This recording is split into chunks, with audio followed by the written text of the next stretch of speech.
चलिए आगे स्टार्ट कर रहे हैं हम लोग। देखिए सब लोग,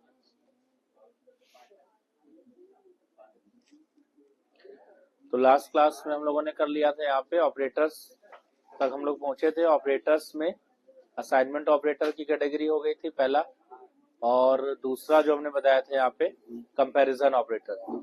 ठीक है, आज बताना है लॉजिकल ऑपरेटर, तो उसको ध्यान से लोग देखें।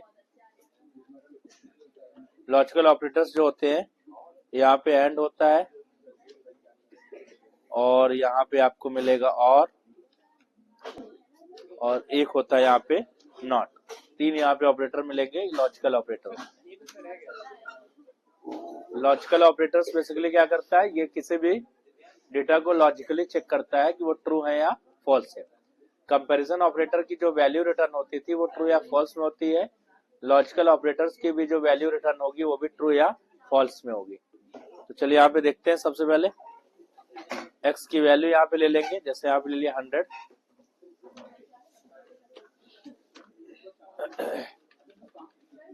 वन, y ले लेंगे यहाँ पे 2, और यहाँ पे z ले लेंगे 3। ठीक है, तीन अलग अलग वेरिएबल्स ले लेंगे और उसमें वैल्यू डाल देंगे। अब यहाँ पे हम लोग इसको चेक करेंगे।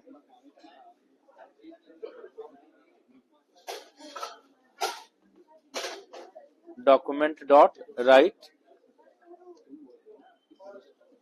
ठीक, यहाँ पे लिखेंगे x is greater then y and y is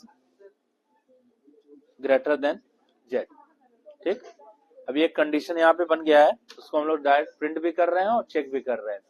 तो यहाँ पे देखिए लॉजिकल ऑपरेटर है, लॉजिकल ऑपरेटर में एंड है और है नॉट। तीन लॉजिकली जो चेक करता है डेटा को वो लॉजिकल ऑपरेटर्स होते हैं। तीन होते हैं, एंड होता है, एंड के लिए साइन यहाँ बना हुआ है, और होता है, और का साइन बना है, आप 2 बार इसको बनाएंगे, और नॉट के लिए एक बार एक्सप्लेनेशन मार्क को यूज करेंगे। एक्स वेरिएबल, वाई और जेड तीन अलग अलग वेरिएबल ले लिया, तीनों में आप कोई भी वैल्यू अपने हिसाब से इनपुट कर सकते हैं। और यहाँ पे चेक कर रहे हैं क्या एक्स की वैल्यू वाई से बड़ी है, और एंड लगा है y is greater then z, और साथ में y की वैल्यू भी z से क्या होनी चाहिए, बड़ी होनी चाहिए। ठीक, तो अगर हम लोग यहाँ पे देखें तो एंड का मतलब ये होता है कि इधर की कंडीशन और दोनों यानी बोथ साइड की कंडीशन क्या होनी चाहिए, इट शुड बी ट्रू, यानी कि दोनों ट्रू होगा तभी जो इसका फाइनल रिजल्ट है वो क्या आएगा, ट्रू आएगा। ठीक है ना, एंड का मतलब इधर भी ट्रू हो और इधर भी ट्रू है, एंड का मतलब ये होता है। तो आप देख के बताओ कि अगर x की वैल्यू y से क्या बड़ी है, x की वैल्यू क्या y से बड़ी है, नहीं है। तो अगर यहाँ पे हम लोग चेक करें तो ये कौन सा ऑपरेटर बीच में लगा हुआ है, ये कौन सा ऑपरेटर है, ग्रेटर देन, जो कि हम लोग लास्ट क्लास में पढ़ चुके हैं, ग्रेटर देन लेस देन, ये वाला, इसको हम लोग कौन सा ऑपरेटर बोलते हैं, कंपैरिजन ऑपरेटर या रिलेशनल ऑपरेटर। ये दो के बीच में कंपेयर कर रहा है क्या एक्स की वैल्यू वाई से बड़ी है, एक्स की वैल्यू 1 है, वाई की वैल्यू 2 है। तो यहाँ पे क्या हो गया, इसमें जो रिटर्निंग आ रहा है फाइनली वो क्या आ रहा है, फॉल्स आ रहा है ना, मतलब इसमें फॉल्स जा रहा है, जैसे ऊपर आप देख रहे थे। अब इसको चेक करिए, अभी इसको रहने दीजिए, ये एंड जो है जब दोनों का रिजल्ट निकलेगा तब उसके बिहाफ पे आंसर रिटर्न करेगा। अब इसको चेक करेंगे क्या वाई जेड से बड़ा है, क्या वाई जेड से बड़ा है, फॉल्स है, ये भी फॉल्स है, तो ये भी फॉल्स है और ये भी। तो जब फॉल्स और फॉल्स दोनों फॉल्स होगा तो एंड क्या रिटर्न करेगा, फॉल्स। एंड जो है वो ट्रू कब देगा, जब दोनों कंडीशंस ट्रू होंगी, यानी कि बोथ ऑफ द कंडीशन, यानी कि दोनों कंडीशन ट्रू होंगी। एक कंडीशन तो लगेगा नहीं है, एक कंडीशन में तो हम सीधे जो है कंपैरिजन ऑपरेटर्स लगा ले रहे थे। जब कंडीशन बढ़ती है उस कंडीशन को कनेक्ट करने के लिए हम लोग एंड का यूज करते हैं या और का यूज करते हैं। तो एंड जो है वो तभी ट्रू रिटर्न करता है जब दोनों साइड की या तीनों साइड की वैल्यूज उसकी सारी वैल्यूज ट्रू हो। कोई भी अगर एक फॉल्स हुआ या दोनों फॉल्स हुए तो इसका रिटर्न क्या होगा, रिजल्ट फॉल्स होगा। तो अभी अगर हम लोग इसका देखें तो इसका आंसर क्या आएगा, फॉल्स आएगा। सबसे लास्ट में जो इसका आंसर आप देखिएगा, यहाँ पे हम एक छोटा सा ये भी प्रिंट कर ले रहे हैं, डॉक्यूमेंट डॉट राइट, और यहाँ पे एक मैसेज इसका दे देंगे इस तरीके से कोई भी, ताकि आपको डिफरेंस मालूम चल जाएगा कहाँ। अब इसके नीचे जो ये जो डॉट्स बना है, स्टार्स बने, इसके नीचे जो आउटपुट आएगा वो इसका होगा। तो चलो देखते हैं, पहले इसको रन करते हैं जल्दी से।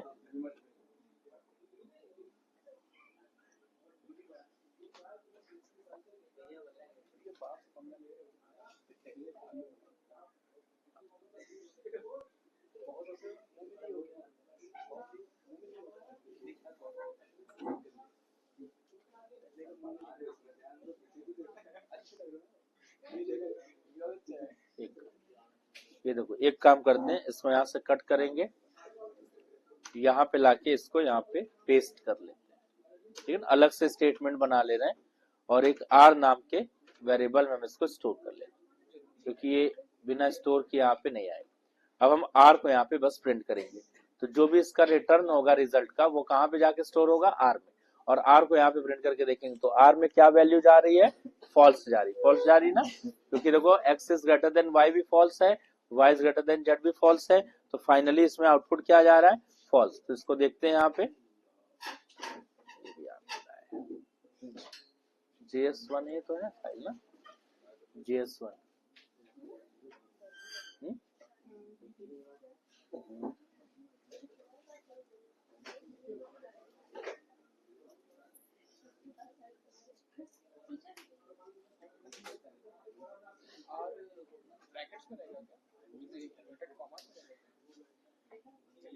आर वेरिएबल है ना,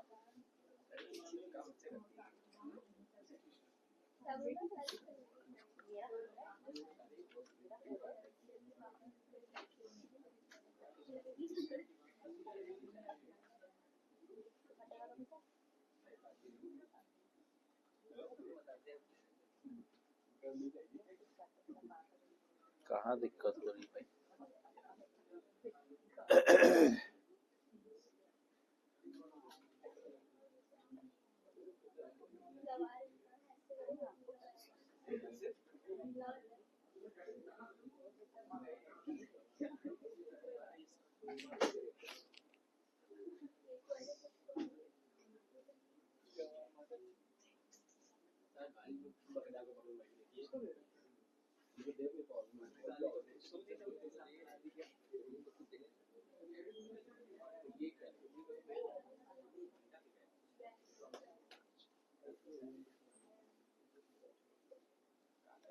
ऊपर वाले में कहीं कुछ दिक्कत तो नहीं है,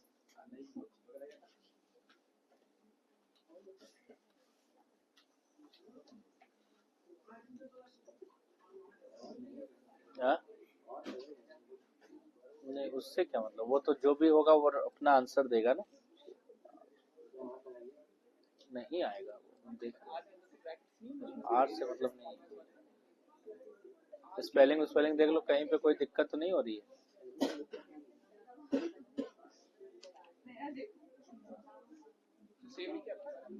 सेव, इसमें आंसर ही नहीं दे रहा है।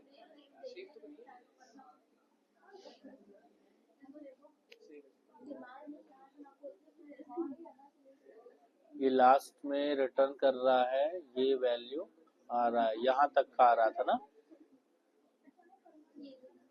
यहाँ तक की वैल्यू आ रही थी, इसको जरा से चला के देखिए, वहां तक की वैल्यू आ रही है।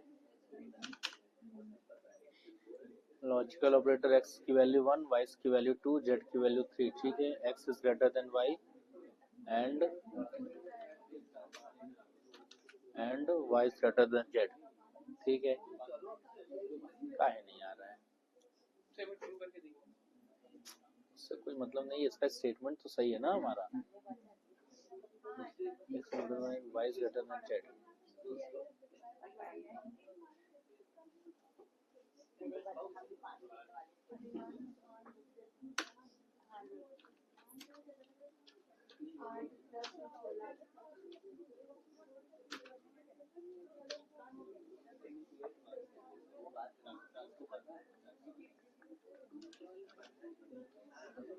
भी चला गया,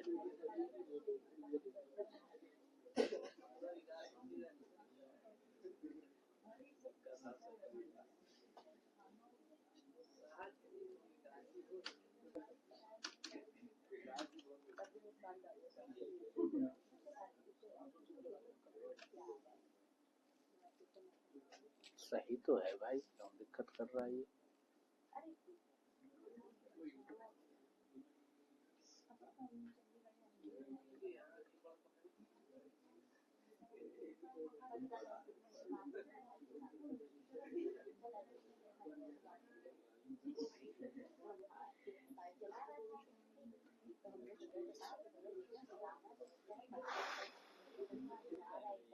एक मिनट रुको जरा, एक नॉर्मल स्टेटमेंट प्रिंट करके देखा जाए, है ना।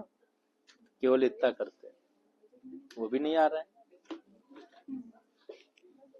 मतलब खाली जो है ये एरो भी प्रिंट नहीं कर रहा है ना, दिक्कत देखो। हम्म हम्म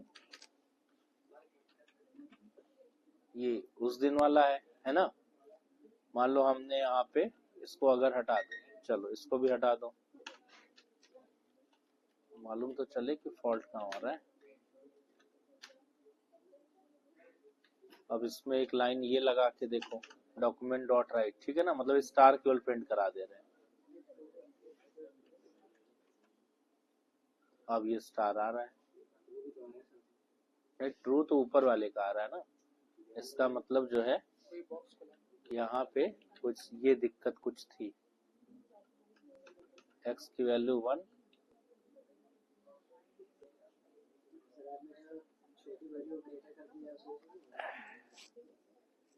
देखो अब देखो पता करो, ये देखो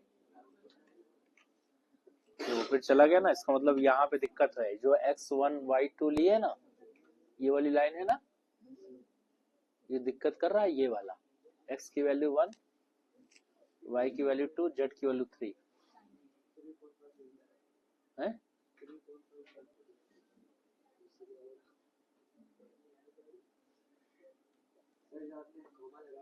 हाँ हाँ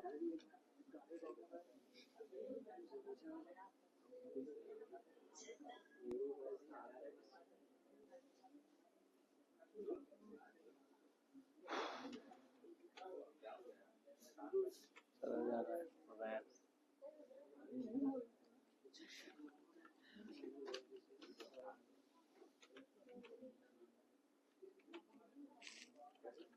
काहे दिक्कत कर रहा है भाई।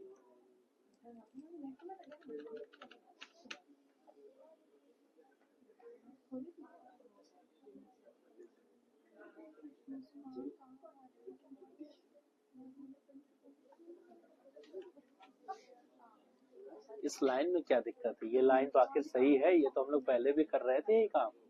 क्यों भाई, अभी तक तो ये काम हम लोग कर ही रहे हैं, डिक्लेरेशन वाला। इस लाइन में कहाँ प्रॉब्लम होने लगी थी। x की वैल्यू 1, y की वैल्यू 2, z की वैल्यू 3 सही तो है। वैल्यू से क्या मतलब है भाई, लिखा भी सही, कहीं देखो कुछ मिस्टेक तो नहीं हो रही है। हमारे तो सब तो सही दिख रहा है। अब देखो नहीं आ रहा है।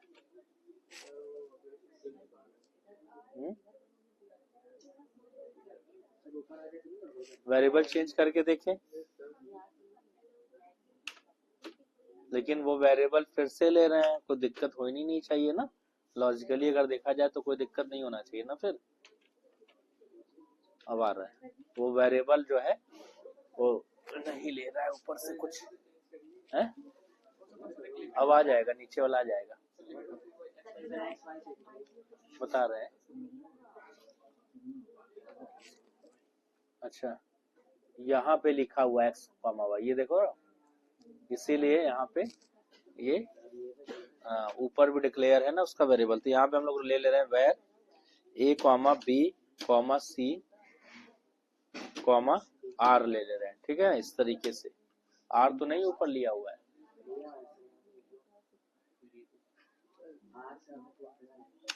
r रिजल्ट लिख लेते हैं, ठीक है ना, रिजल्ट। इतने वेरिएबल बना रहे हैं, ठीक है ना। अब देखो यहाँ पे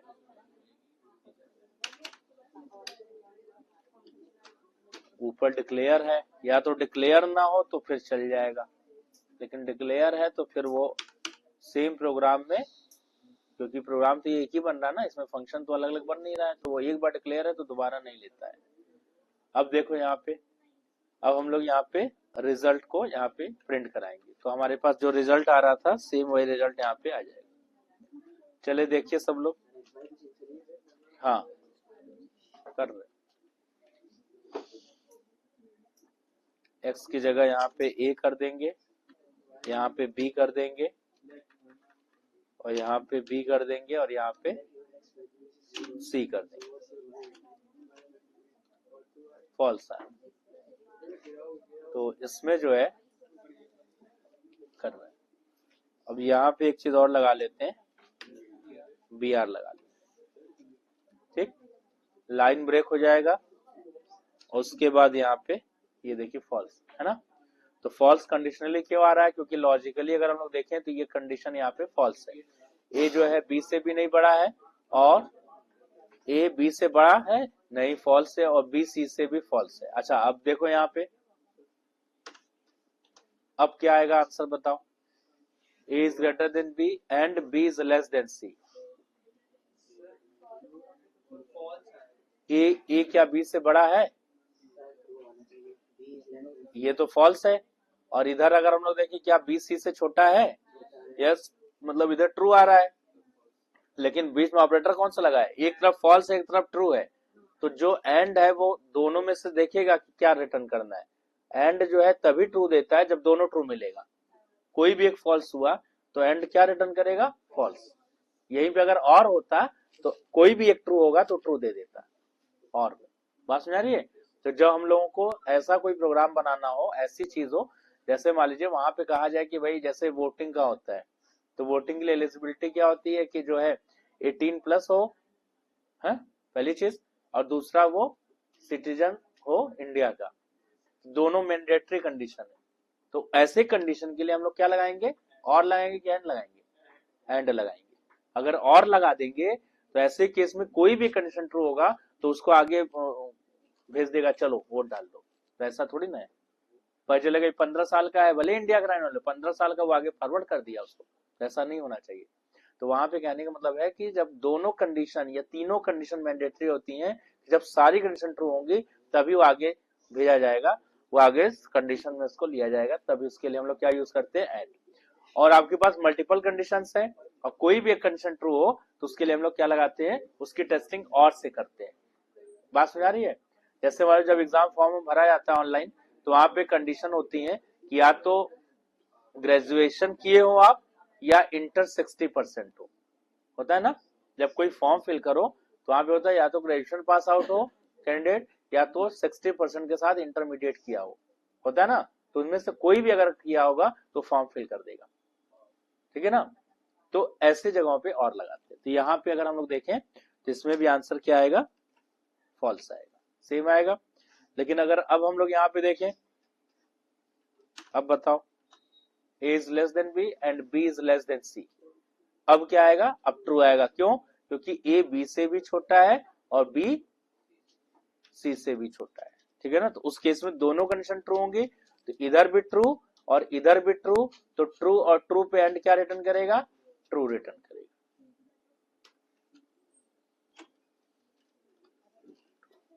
बात समझ आ गई। तो ऐसे जो है ये लॉजिकली जो है ये चेक करेगा और वो रिटर्निंग करता है। तो पहला हो गया एंड। अब हम लोग इसी को यहाँ से कॉपी करेंगे और इसी को यहाँ पे नीचे पेस्ट करेंगे और एंड की जगह और लगाएंगे। और में यहाँ पे सिंबल बना हुआ है एंटर के जस्ट बगल में, उसी को आप 2 बार प्रेस करिएगा, वो है, ठीक। ये और का सिंबल है, एंड के लिए एंड वाला सिंबल है। 2 बार लिखते हैं तब जाके ऑपरेटर।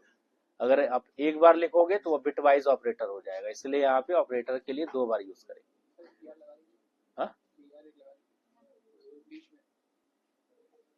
ठीक है, उसी के आगे आ जाएगा, फिर हम उसमें वो प्लस प्लस करना पड़ेगा। भी बीच में कहाँ पे बीच में लगा देंगे, ठीक है।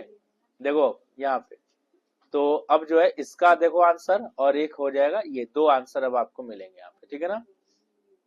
तो पहले इसका आंसर आएगा और फिर इसका आंसर देखेंगे। तो आप चाहो तो यहाँ पे रिजल्ट 1 2 कर सकते हो। हम यहाँ से डायरेक्ट हटा दे रहे हैं इसको, यहाँ से बस डायरेक्ट यहाँ पे कर देंगे, ताकि जो है वो अपडेट ना करे, उसी में रिजल्ट 1 हो जाएगा और यहाँ पे रिजल्ट 2 हो जाएगा। 2 अलग अलग वेरिएबल बना लेंगे, ठीक है ना। अब यहाँ पे बताओ इसका आंसर क्या आएगा, ऊपर वाले का आंसर और नीचे वाले का, दोनों आंसर बताओ क्या आएगा। दोनों आंसर बताइए देख के।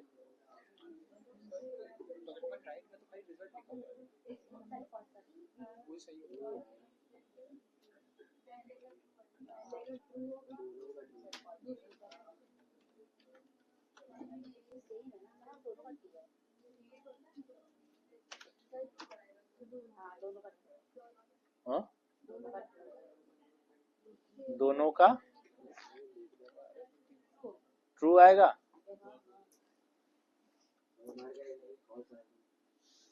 देख लीजिए,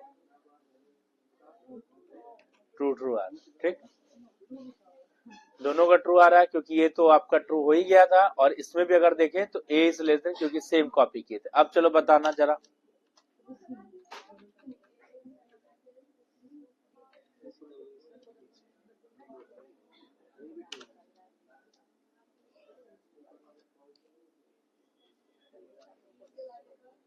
दोनों का आंसर बताओ।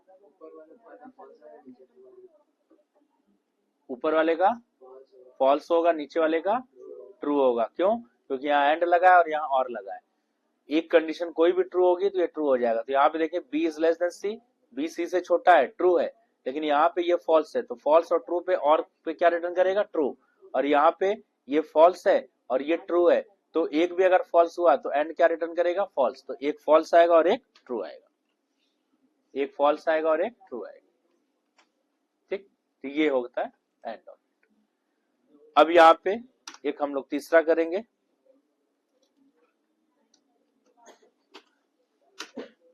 पेस्ट कर ले रहे हैं और यहाँ पे हमने कर दिया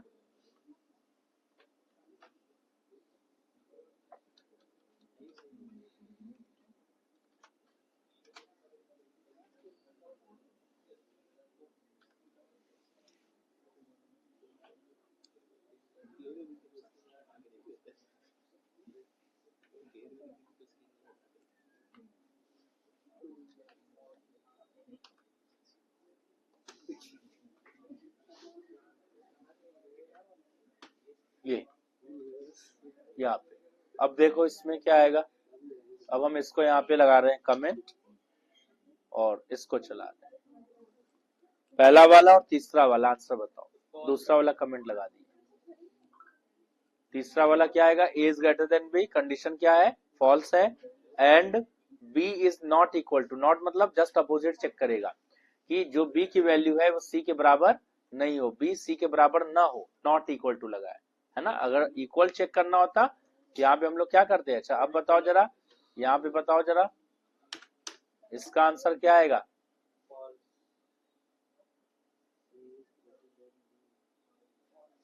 तीसरे वाले का, रिजल्ट 2 का फॉल्स, क्योंकि इधर क्या है? फॉल्स है और इधर क्या है? फॉल्स है, दोनों फॉल्स है तो फॉल्स आ जाएगा। ठीक है, अच्छा अब बोलो यहाँ पे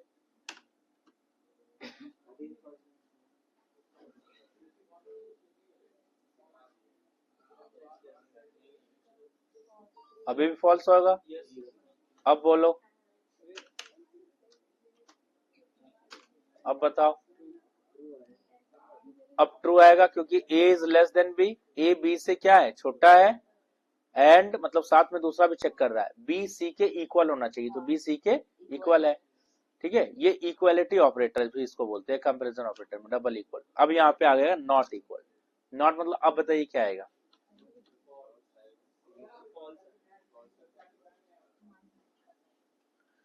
a is less then b, a क्या b से छोटा है? यस, ट्रू है ना।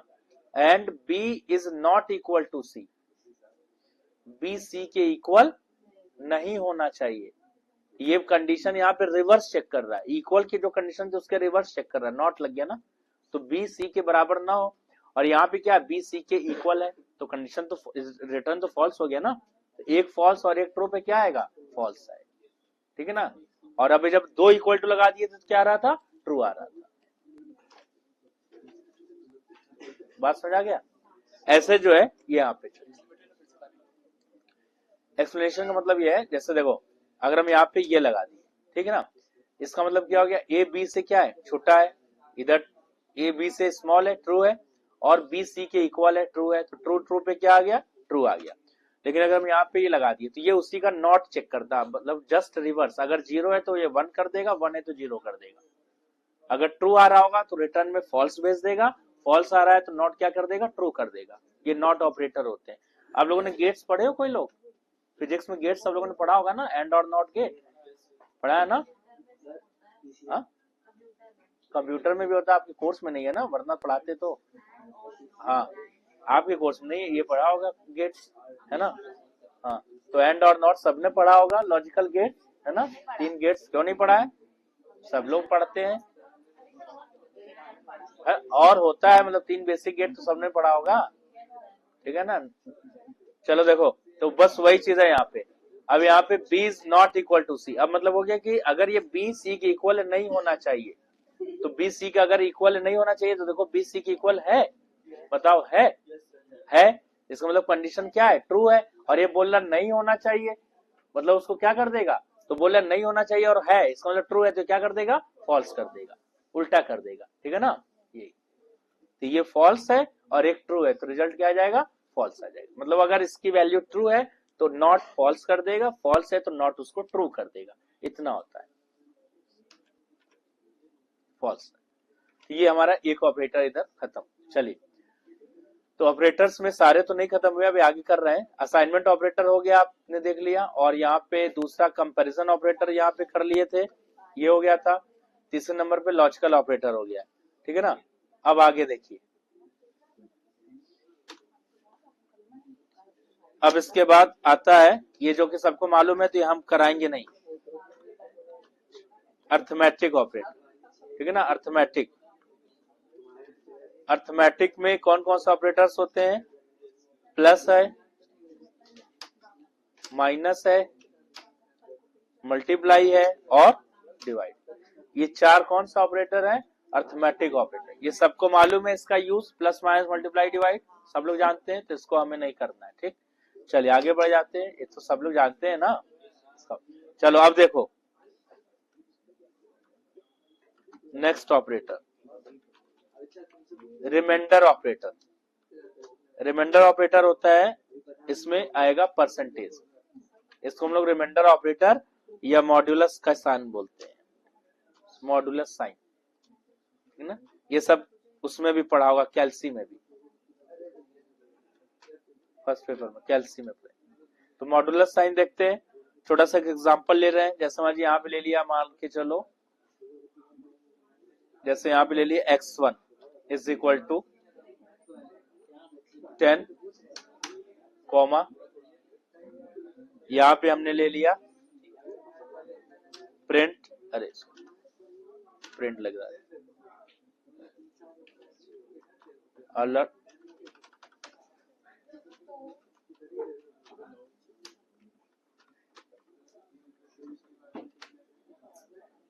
x1 डिवाइड बाई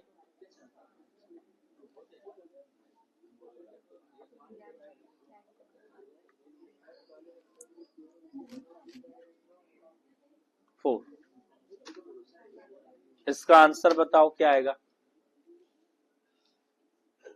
x1 एक वेरिएबल है, उसमें वैल्यू है 10, 10 को डिवाइड कर रहे हैं 4 से, आंसर बताइए। तो पूरा सॉल्व कर लेगा विथ पॉइंट, जो भी आंसर आएगा वो आपको मिल जाएगा। तो यहाँ पे आंसर देख लीजिए सब लोग, ये आपका आंसर आएगा, correct.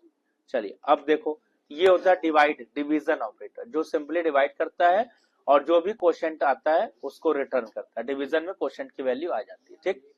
Plus minus multiply easily सबको मालूम है, हम इसी को यहाँ से कॉपी कर रहे हैं। कॉपी करने के बाद इसको नीचे यहाँ पे पेस्ट कर रहे हैं, और यहाँ पे डिवाइड की जगह साइन चेंज कर देंगे। अब हमारा साइन है यहाँ पे ये परसेंट कर रहे हैं, यहाँ पे जो परसेंट का साइन लगा रहे हैं उसको ध्यान रखिएगा, यहाँ पे परसेंट नहीं बोलते, यहाँ पे उसको मॉडुलस साइन बोलते हैं। जब भी आपको प्रोग्रामिंग में परसेंटेज निकालना हो तो आप परसेंटेज मैनुअली निकाल करके तब वहां पे, जैसे हम कहें कि 50 का 10% निकालो, ठीक है ना, तो 50 इंटू 10/100 करके इसको सॉल्व करके तब वहां पे उतनी वैल्यू लिख देंगे, और तब जिससे मल्टीप्लाई करना उतना। प्रोग्रामिंग में इतना, क्योंकि प्रोग्रामिंग में परसेंट के लिए यहाँ पे परसेंट का जो साइन लगाते हैं वो मॉडुलस साइन होता है, ठीक है, रिमाइंडर निकालता है। यहाँ पे आप बताइए अब इसका आंसर क्या आएगा, बताओ। x1 रिमाइंडर 4, तो 10 को 4 से डिवाइड करेंगे और रिमाइंडर क्या बचेगा ये बताना। और हाँ, जब भी रिमाइंडर ऑपरेटर यूज करनेंगे तो ध्यान रखेंगे कि पॉइंट में नहीं ले जाएंगे। जब भी रिमाइंडर ऑपरेटर होगा तो, क्योंकि अगर आप पॉइंट में ले जाओगे तो रिमाइंडर बचेगा नहीं, फिर रिमाइंडर तो खत्म हो जाएगा ना उस केस में। तो क्या आएगा, 10 को 4 से डिवाइड करेंगे तो रिमाइंडर क्या बचेगा, नॉर्मली विदाउट पॉइंट में जाए 2 आएगा, करेक्ट, 2 आएगा ना। चलो देखो इसमें 2.5 और 2, तो 2.5 आया उसमें, और रिमाइंडर में क्या रिटर्न किया 2, क्योंकि रिमाइंडर ऑपरेटर कभी भी पॉइंट में नहीं जाएगा, क्योंकि अगर पॉइंट में जाएगा तो फिर तो वो पूरा सॉल्व हो जाता है, फिर रिमाइंडर बचता नहीं। तो जहां पे हमें प्रोग्रामिंग में रिमाइंडर की जरूरत पड़ेगी तो हम उसको इसी ऑपरेटर से बाहर करते हैं, निकालते हैं। बात समझ आ गया? चलिए लास्ट ऑपरेटर देखिए,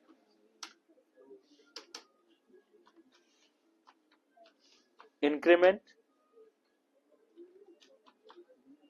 डिक्रीमेंट।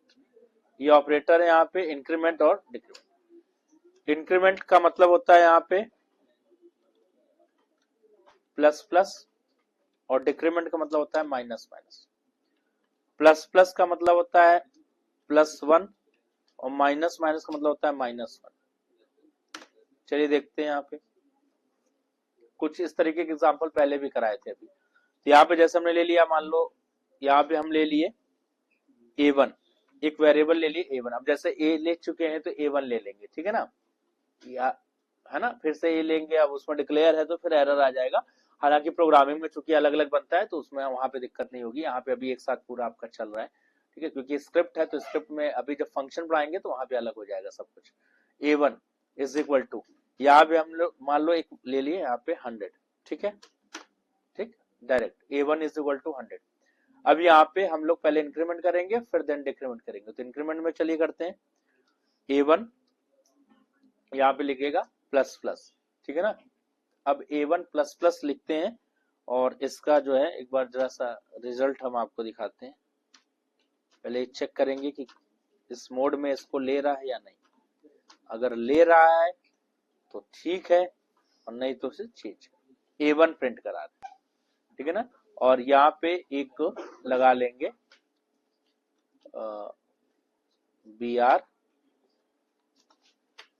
BR हो जाएगा ये, और यहाँ पे आ जाएगा प्लस 101, ठीक, आ गया।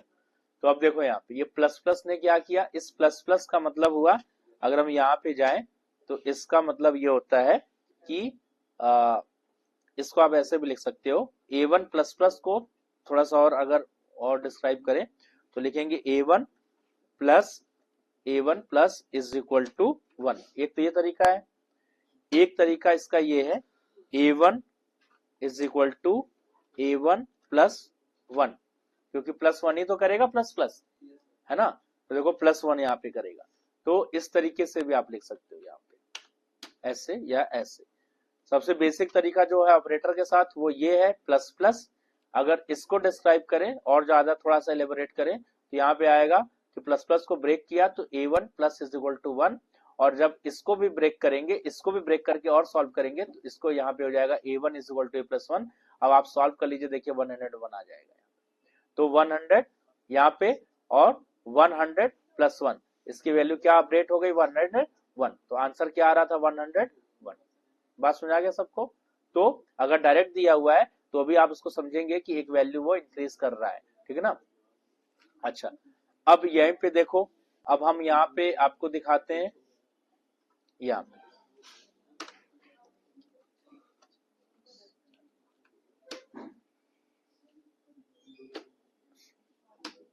कंडीशन, इसको हम लगा दिए कमेंट। ऊपर वाला आंसर देखेंगे प्लस प्लस A1, ठीक है ना। इसमें अगर हम लॉजिकली देखें इसका आंसर क्या आना चाहिए, इसका आंसर क्या आना चाहिए बताओ। A1 भाई, जो प्लस प्लस ऑपरेटर है वो किसी भी ऑपरेंड के पहले भी लगा सकते हैं और ऑपरेंड के बाद में भी लगा सकते हैं। तो ऑपरेंड के अभी इसके पहले हम बहुत बाद में लगाए थे और अब पहले लगा दिए, ठीक है ना। तो जो बाद में काम कर रहा था वही काम वो पहले भी कर रहा है, करेगा। तो प्लस प्लस का मतलब क्या हुआ +1, ठीक है ना। तो देखो स्टेटमेंट बाय स्टेटमेंट चलेंगे। सबसे पहले मेमोरी बनी A1, उसमें 100 रखा गया। 100 में रखने के बाद यहाँ पे आकर के क्या कर दिया +1 कर दिया, यानी कि एक वैल्यू उसने क्या कर दी बढ़ा दी, ठीक है। 100 + 1, अब A1 की वैल्यू क्या हो गई 101। अब जब यहाँ पे आया तो उसने क्या प्रिंट कर दिया 101, ठीक है ना। और इस केस में क्या किया था, चलो इसको देख लो, आंसर सेम आ रहा है 1 and 1, नो चेंज। अब इसमें भी यही हुआ था, इसमें देखिए, इसमें भी वही हुआ था कि यहाँ पे ध्यान सब लोग समझेंगे भाई, न फिर दोबारा पढ़ा नहीं पाएंगे इसको। अभी ध्यान समझिए, क्योंकि अभी चेंज भी होगा इसमें। अभी तो इजी लग रहा है, अभी चेंज करेंगे तो फिर देखना फंस जाएगा। अभी यहाँ पे 100 है, फिर यहाँ पे आएगा तो इसने अपने ऑपरेंड पे अपनी वैल्यू रख दी। ऑपरेंड की वैल्यू क्या है 100। यहाँ पे आएगा, अभी प्रिंट नहीं हो रहा है, प्रिंट नहीं हो रहा है अभी। यहाँ पे आके वैल्यू बढ़ा दिया 101।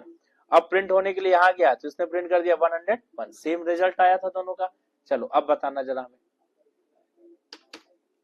दोनों कमेंट लगा दिए। अब हम आ जाएंगे यहाँ पे, अब हम डायरेक्ट यहाँ पे लगा देंगे plus plus A1 plus plus, ठीक है ना। अब इसका आंसर देखिए क्या आ रहा है, 100 आया। 100 आया, प्लस प्लस अभी भी हो रहा है लेकिन क्या आ रहा है 100। और अब देखो, दोनों तरफ से लगा नहीं सकते, एक ही तरफ लगेगा, चाहे लेफ्ट में लगाओ चाहे राइट में लगाओ। नहीं कि आप बैठे दोनों तरफ लगा बैठ गए, लेकिन अब बताओ आंसर क्या है। तो इससे चीज का कोई आंसर नहीं है। अब बताओ इसका आंसर क्या आएगा, है? इसका आंसर 101 आएगा। देखिए, अभी ऊपर आप जब देख रहे थे तब दोनों में 101 दे रहा था, चाहे पहले लगाओ चाहे बाद में लगाओ। लेकिन यहाँ पे क्या हुआ, अगर पहले लगाए हैं तो 101 और बाद में लगाए तो 100 दे रहा है। इसका रीजन समझ लीजिए सब लोग पहले। अगर आप स्टेटमेंट में नहीं लिखे हैं और डायरेक्ट प्रिंट कर रहे हैं तो क्या होता है कि वो जो डॉक्यूमेंट डॉट राइट यानी कि प्रिंटिंग का जो स्टेटमेंट है वो उसके साथ ही वो एक्सप्रेशन भी दिया हुआ है। अगर एक्सप्रेशन पहले दिया हुआ है उसको पूरा सॉल्व करेगा, देन वो प्रिंटिंग के लिए ऑपरेंड चला जाएगा कंसोल पे, ठीक। अगर स्टेटमेंट साथ में दिया हुआ है तो क्या होता है, तो देखिए यहाँ पे A1 है, नॉर्मली ये 100 प्रिंट करेगा अपनी वैल्यू। लेकिन अगर प्लस प्लस लग गया, इसका मतलब हुआ कि A1 जो प्रिंट होगा, A1 ऑपरेंड कहाँ है प्रिंट होने के लिए, आगे दिया हुआ है, और उससे पहले उसको क्या मिल रहा है, ऑपरेटर मिल रहा है। तो ऑपरेटर अपना काम करेगा, क्या करेगा, +1 कर देगा। तो वैल्यू जब A1 पे जब जाएगी तो बढ़ करके जाएगी, तो क्या हो गई वैल्यू 101, ठीक है ना। लेकिन अगर इस केस में हम लोग देखते थे, इसमें वैल्यू जो कि नहीं बढ़ाया था, क्यों नहीं बढ़ा था, क्योंकि इसमें A1 उसको पहले मिल गया प्रिंटिंग वाला स्टेटमेंट। A1 ऑपरेंड तो प्रिंट हो रहा है, ऑपरेटर तो प्रिंट नहीं होता है, ऑपरेटर तो केवल वैल्यू बढ़ाएगा। तो जब A1 प्रिंट हो चुका है और अब जाकर के यानी कि 100 प्रिंट हो गया, अब जाकर के यहां से देखो, यहां जाने के बाद ये ब्रेक नहीं किया, अभी ये क्या हुआ, ये 100 प्रिंट किया या 100 प्रिंट हुआ, प्रिंट होने के बाद उसके बाद ये भी एग्जीक्यूट हुआ है। और जब ये सेम उसी ऑपरेंड पे एग्जीक्यूट हुआ है, लेकिन हमें प्रिंटिंग क्या दिखा रहा है 100, लेकिन ये एग्जीक्यूशन मेमोरी में हो चुका है। मेमोरी में वैल्यू कितनी गई है 101, यानी कि हमारे लिए 100 है, लेकिन अब मेमोरी में वैल्यू कितनी हो गई है 100 की जगह 101। लेकिन हमको 100 क्यों दिखाया, क्योंकि A1 पहले लिखा हुआ था, तो पहले प्रिंट हो चुका था, प्रिंट कमांड पहले जा चुका है, तो हमको प्रिंटिंग वाला दिख गया। लेकिन मेमोरी में वैल्यू अब अपडेट हो गई, कितनी हो गई 101। अब देखिए, अब जब आपको कैसे मालूम होगा, क्योंकि इसमें तो 100 ही दिखेगा, देखो यहाँ तो 100 ही दिखेगा, लेकिन अब आपको मालूम कैसे चलेगा कि मेमोरी में वैल्यू अपडेट किया या नहीं। इसी को कॉपी कर लीजिए और नीचे आकर के प्रिंट कराइए, और यहाँ पे इसको आप हटा दीजिए, बस A1 की वैल्यू चेक कर लीजिए। A1 की वैल्यू आप देखिए क्या आ रहा है 101 आ गया, ये मेमोरी में अपडेटेड वैल्यू गई है। यानी कि अब अगर यहाँ पे हम प्लस प्लस लगा दें, अब बता दो जरा दोनों का आंसर हमें, पहले में क्या आएगा 100 और दूसरे में 101, यानी कि जो दूसरे का प्लस प्लस जा रहा है बाद में, इसको बोलते हैं पोस्ट, और पहले लगेगा इसको बोलते हैं प्री इंक्रीमेंट पोस्ट इंक्रीमेंट, ठीक। तो अब ये जो बाद में गया है वो आगे के लिए फिर कंसीडर किया जाएगा। लेकिन अगर यही, तो इसका आंसर आएगा 100 और 101, ठीक। अब देखो, अब यही बता दो जरा हमको इसमें, अब बता दो आंसर, जो लोग समझ गए होंगे बता सकते हैं। पहले का क्या आएगा 100, दूसरे का बता दो 102 आएगा दूसरे में। क्यों, क्योंकि 100 उसने उठाया पहले स्टेटमेंट का ऑपरेंड जो कि प्रिंट हो चुका, फिर एक बढ़ा मेमोरी में 1, फिर एक मेमोरी बढ़ी 2, यानी कि अब फाइनली अपडेट हुई। वेरिएबल को चेक करिए, वेरिएबल कहां पे जा रहा है, तो वेरिएबल जो इधर लास्ट में गया है, तो 102 होने के बाद ये उठाएगा, इसमें आएगा रिजल्ट 102, ठीक। चलो अब जिससे पूछेंगे वो लोग बताएगा।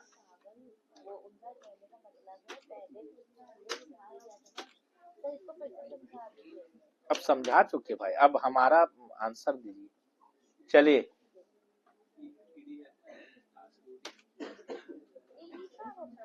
हाँ, ये 4 बार लिखा हुआ है, ठीक है ना।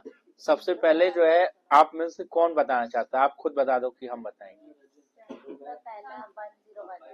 अच्छा ठीक, आप बताइए। चलिए आपने इनिशिएटिव लिया है तो आप बताओ, चारों का आंसर बताओ। नहीं, जो बताए चारों बताना है, चारों बताइए क्या होगा।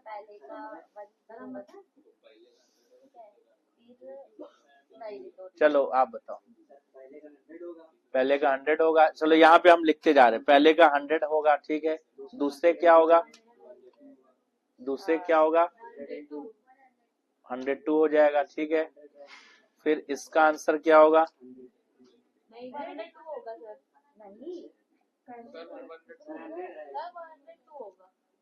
100। इसका आंसर आएगा 102, क्योंकि अपडेटेड वैल्यू चेक करो ना आप। भाई 2 लाइन चल चुका है तो तीसरी लाइन तो डिपेंडेंट नहीं रहेगा उस पे। तो 102 तो मेमोरी में गई फाइनल। अब आप A1 फिर ऊपर से मत लिखिए, क्योंकि मेमोरी अपडेट हो रही है ना, वैल्यू तो अपडेट हो रही है। अगर हम ये 2 कमेंट लगा देते, ये दोनों लाइन कमेंट लगा देते, तब तीसरी लाइन में 100 आता। बात समझ आ रहा है? अब इसका आंसर क्या आएगा? हाँ 103। हाँ ये इसका आंसर होगा, ठीक है। ये इसका आंसर। चलो अब बताओ।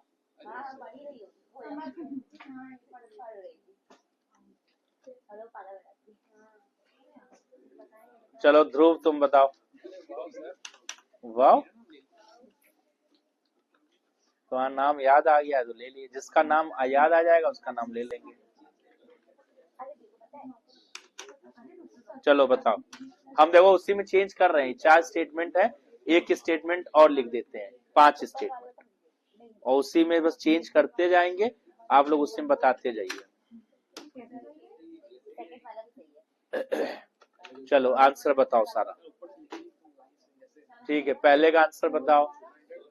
100 नहीं, जिसका नंबर है वही बोलेगा भाई, सब लोग ना बोलिए, जिसका बारी है वही बोले। 100 ठीक। अब 101, फिर 101, 1, अच्छा ये 1 रहेगा ना, 102 ठीक। ये बताओ।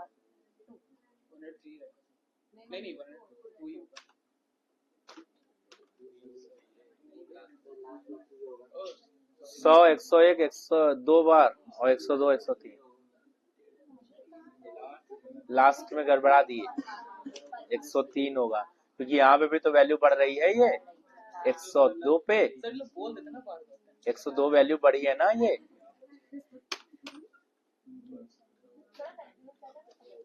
चलो अब बताओ,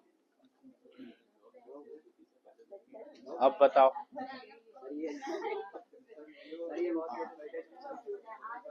चलो बताओ, उमर बताओ। है?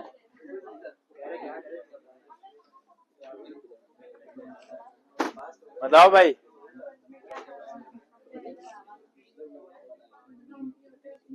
पहले का क्या आएगा?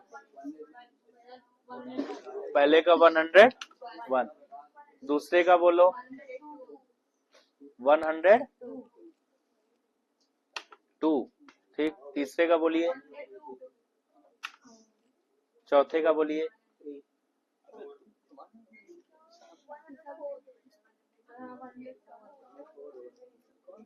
4 होगा यहाँ, क्योंकि एक वहां पे बढ़ेगा, फिर एक पहले भी बढ़ेगा, 2 बार बढ़ेगा ना। यहाँ पे बताओ 104 हो गया, ये हो गया ठीक। ये हमारा ऑपरेटर इधर खत्म। अब चलिए आगे देखिए नया चीज।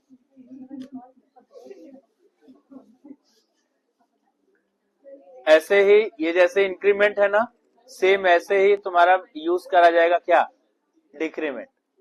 ठीक है ना, तो डिक्रीमेंट ऑपरेटर भी आप लगा लो कि बस माइनस करना है, यहाँ पे प्लस हो रहा है वहां पे माइनस हो जाएगा, तो उसको बताने की जरूरत तो है नहीं, हो जाएगा। चलो अब आगे एक चीज चालू कर दिया जाए, दूसरा चीज है ना, हो गया। डिक्रीमेंट भी लगा लोगे ना, बस माइनस करना होगा, यहाँ प्लस करके बढ़ा रहे हैं वहां पे -1 करना है, बाकी पूरा लॉजिक सेम चलेगा। ठीक, कोई दिक्कत नहीं। चलिए अब आ जाते हैं हम लोग नया, ये हम लोग का हो गया शुरुआत में पूरा बेसिक जो भी था, वेरिएबल हो गया, कांस्टेंट हो गया, डेटा टाइप बता दिए सारा, और जो है एक ऑपरेटर और देख लो, एक ऑपरेटर और देख लो, type of, type of, type of, return the data type, return the data type. ठीक है ना,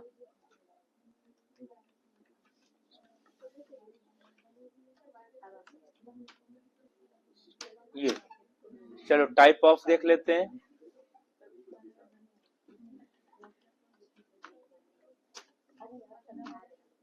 ये ऑपरेटर खत्म है आज, ये लास्ट है।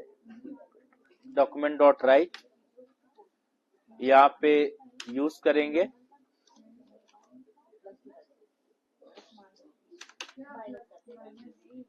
टाइप ऑफ, ब्रैकेट लगा लेंगे, टाइप ऑपरेटर कुछ इस तरीके से ये बन के आएगा। ठीक है ना, तो कमेंट लगा था ऊपर तो इसलिए मालूम नहीं चल रहा था, अब यहाँ पे नीचे जैसे मान लीजिए यहाँ पे लिख दिया 100। ठीक है ना, तो इसको देखेंगे, ये डेटा टाइप रिटर्न करेगा, टाइप ऑफ 100। तो टाइप ऑफ 100 मतलब 100 जो है वो किस टाइप का वैल्यू है, किस टाइप का नंबर है, इंटीजर है, फ्लोट है, टेक्स्ट स्ट्रिंग है, क्या है, इंटीजर है ना। तो इसको आप देखिए लास्ट में सेव कर लिए हैं, क्या लिख के आ रहा है, नंबर, मतलब इंटीजर है यानी कि नंबर है। ठीक है ना, पहला।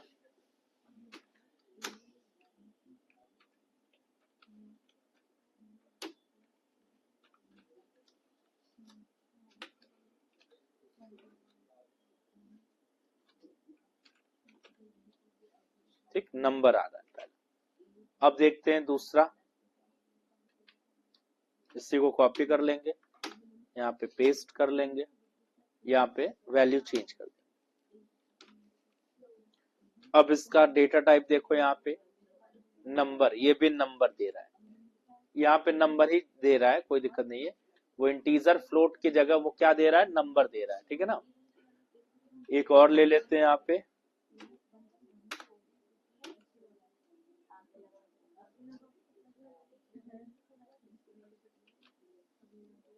कुछ भी डबल कोट्स या सिंगल कोट्स के अंदर कुछ भी अगर लिख दे तो क्या बन जाएगा, स्ट्रिंग बन जाएगा। ठीक है ना, मतलब वो जरूरी नहीं कि आप अंदर कोई टेक्स्ट ही लिखो, आप कुछ भी लिख दो। अब यहाँ पे जैसे मैं लिख दो हेलो, अभी भी क्या आएगा, स्ट्रिंग ही रहेगा। ठीक है ना, मतलब कोई भी नंबर भी, इवन अगर आप सिंगल या डबल कोट्स में डाल रहे हैं, डबल कोट्स में बेसिकली डालते हैं यहाँ पे, तो वो क्या बन जाता है, उसका डेटा टाइप स्ट्रिंग हो जाएगा। अदरवाइज वो क्या होगा, नंबर होगा।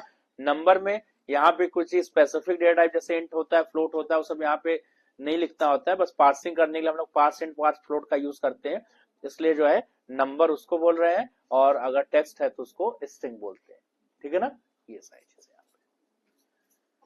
चलो आगे देखिए। हाँ, फाइंड नहीं करना है ना, यहाँ पे बस वो नंबर ही लेगा वो, बाकी आगे की प्रोग्रामिंग में आपको फिर इंटीजर फ्लोट सब कैटेगराइज किया गया है। यहाँ पे जावास्क्रिप्ट में नंबर ही चल, नंबर और स्ट्रिंग दो चीज, क्योंकि अगर रिटर्न करना होता है तो वो खुद रिटर्न कर देता है, वो नहीं आएगा। वो दो एक नंबर दे दो, पॉइंट दे दोगे तो भी वही आएगा, उससे क्या मतलब, नंबर का फिगर नंबर ही है, पॉइंट लग गया ना। चलिए अब देखते हैं आगे,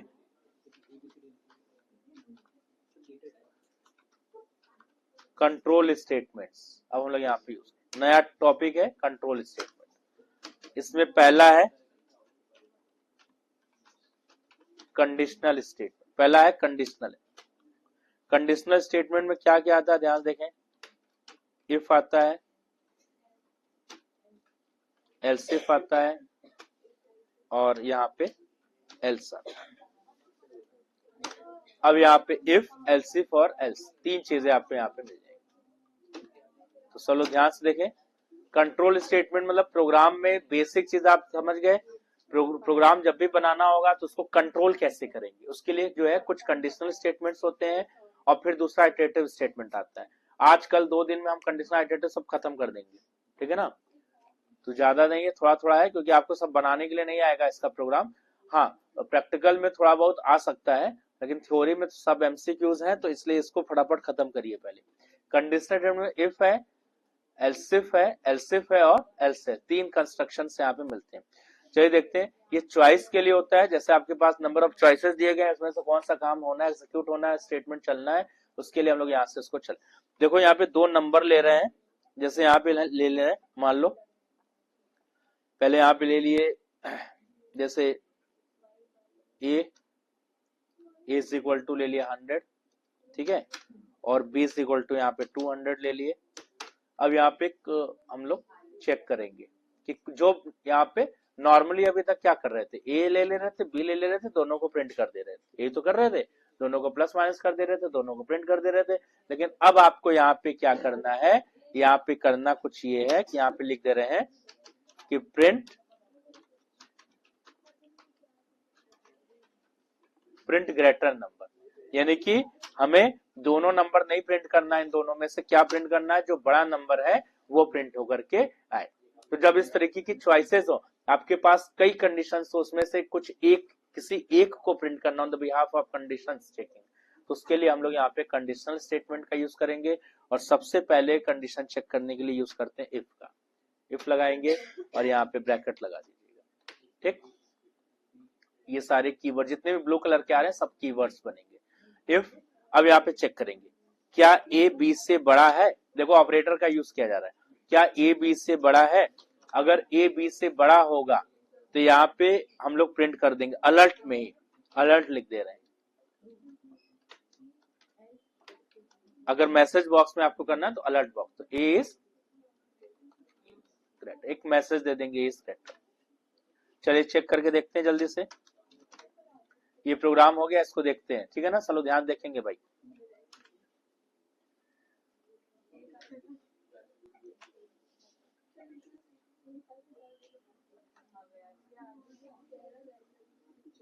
अलर्ट नहीं आया, क्यों नहीं आया अलर्ट, अलर्ट क्यों नहीं प्रिंट किया, मतलब इसने ये फोकस क्यों नहीं किया अलर्ट बॉक्स, क्योंकि ए बी से जब बड़ा होगा तभी तो ये आएगा।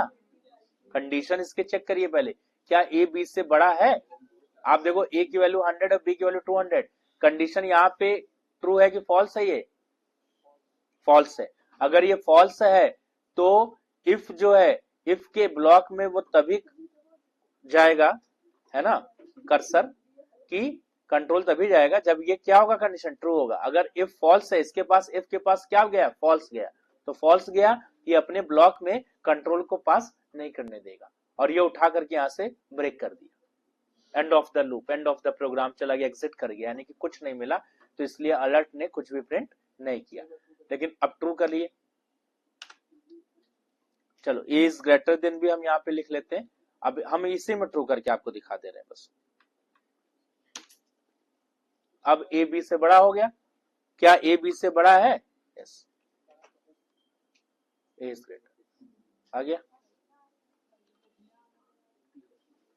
अब देखो, लेकिन अगर हमें बार बार वैल्यू नहीं चेंज करना है, वैल्यूज फिक्स रखनी है, उसमें बड़ा निकालना है, क्या करेंगे, तो पहली कंडीशन हमेशा किससे बनाया, इफ से। अब हो सकता है कि भाई ए बी से बड़ा नहीं है तो बी तो ए से बड़ा है, भी तो चेक कर सकते हैं। तो दूसरी कंडीशन हम लोग क्या लिखेंगे, एल्स इफ। एल्स इफ दूसरी कंडीशन किससे बनाते हैं, एल्स इफ। तो इसमें किसको चेक कराएंगे, बी इज ग्रेटर देन ए, ठीक, B is greater than A.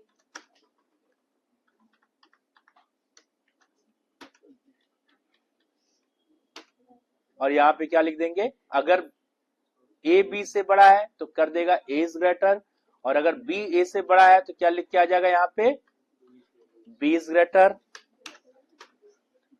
B is greater. और अब चलो इसको देखो, हाँ हाँ, else if first condition if से, दूसरी कंडीशन किससे देते हैं, एल्स इफ से। क्या लिख के आ रहा है, B is greater, same program है, वैल्यू नहीं चेंज की है, ठीक है ना। हाँ B is greater than A, तो अब क्या मिला, ये फॉल्स हो गया तो इसमें तो अंदर गया नहीं, कंट्रोल छोड़ दिया इसको।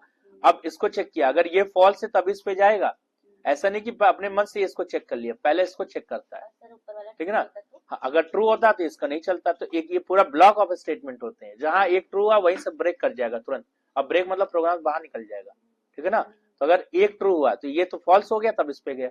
अगर ये ट्रू होता तो इस पे जाता ही नहीं, कभी नहीं जाता, ठीक है ना। अब देखिए यहाँ पे, अब अगर यहीं पे ट्रू हो जाएगा तो देखना, तो अगर हम इसको यहाँ पे कर दे, मान लो हम 1000 कर दे रहे, ठीक। अब देखो आंसर क्या आएगा,